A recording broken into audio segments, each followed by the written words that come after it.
क्या माओ ने बेटे इसलिए पैदा किए थे कि उन्हें काट दिया जाता? क्या कश्मीरी बेटियां इसलिए जनी गई थी कि उनकी इज्जत पामाल की जाती?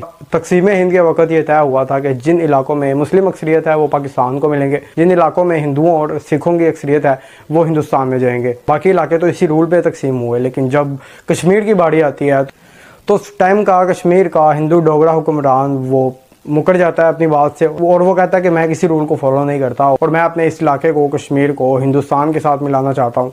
जबकि रूल के मुताबिक जहाँ वहाँ अक्सरियत मुसलमानों की थी और यह इलाका मुसलमानों को मिलना चाहिए था, क्योंकि वो कश्मीर पे हुकूमत कर चुका था। उसे पता था कि बॉक्साइट, सल्फर, बोरैक्स, जिप्सम और बहुत सी कीमती मादनियात और कश्मीर की ज़मीन के अंदर बहुत ज़्यादा पाई जाती हैं। इसके अलावा पहलगाम एरिया जो है उसे मिनी स्विट्ज़रलैंड कहा जाता है। इतना खूबसूरत शहर है और इसलिए कश्मीर को पैराडाइज ऑफ अर्थ मतलब ज़मीन की जन्नत कहा जाता है, इसकी खूबसूरती की वजह से और इसके अंदर जितने ज़खायर हैं और जितने खजाने अल्लाह ताला ने इस ज़मीन के अंदर रखे हैं। तो इस लालच की वजह से वो कश्मीर के पीछे पड़े हुए हैं। उसके बाद जब मुसलमानों ने जिहाद का झंडा बुलंद किया और तकरीबन 1/3 हिस्सा कश्मीर का मुसलमानों ने अपने कब्जे में कर लिया, तो अपनी शिकस्त को देखते हुए भारत ये मामला यूनाइटेड नेशन यानी अक़वाम मुत्तहिदा में ले गया। अब वहाँ पे जाके उसने ये रोना रोया कि पाकिस्तान ने कश्मीर पे हमला किया और कश्मीर पर हमला भारत पर हमला कंसीडर किया जाता है, ये हो गया वो हो गया।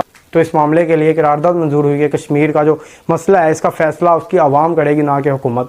और ये चीज़ इंडिया के लिए खतरे की घंटी थी। उनको पता था कि अगर आवाम फैसला करती है तो वहाँ मेजोरिटी मुसलमानों की और वो पाकिस्तान के हक़ में फैसला देंगे, और वो नहीं चाहते थे कि ऐसा हो। अक़वाम मुत्तहिदा ने पाकिस्तान और इंडिया दोनों की तरफ अपना एक वफद भेजा। पाकिस्तान ने तमाम ओहदों पर दस्तखत किए और मुकम्मल ताउन किया उस नुमाइंदे के साथ, लेकिन जब यह वफद भारत में जाता है तो उन्होंने किसी किस्म के मुआहदे पे दस्तखत करने से इनकार कर दिया और ड्रामेबाजियाँ शुरू कर दी कि मामले पे पाकिस्तान और इंडिया के दरमियान में जंगें भी 1965 की जंग हुई।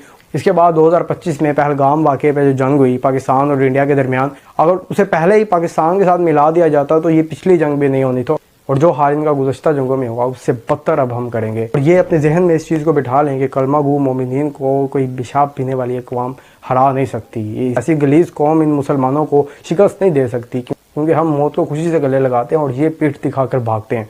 हम ये भी कहते हैं कि कश्मीर को ना हमें दे ना खुद रखें, बल्कि एक अलग रियासत बना दें, अलग मुल्क बना दें, उस तरफ भी नहीं ये आते।